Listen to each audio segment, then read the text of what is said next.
Welcome to Pindar Poetry. We hope you learned something new. You start by naming your one objective and why it matters to your audience. This guides every choice. Once done, open Keynote, set the document to 16:9, and import your logo, fonts, and essential images so layout decisions are fast. Next, build master slides with placeholder text and 3-5 theme colors to ensure consistency. Make sure to save a template copy. Doing this now prevents rework later and speeds future edits. Now you construct each slide with purpose. Choose one heading font and one body font to create visual hierarchy and size text to be readable in the room.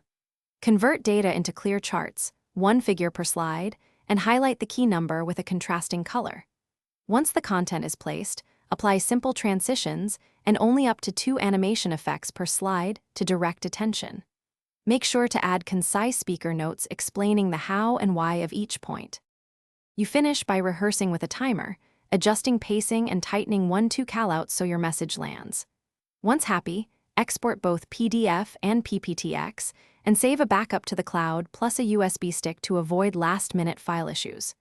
Before presenting, embed video and audio files into the Keynote file. If media still fails, switch to the static PDF fallback so slides remain intact. If problems occur, restart Keynote and use the embedded files or PDF to continue without panic. Thanks for watching. Consider subscribing if we helped you.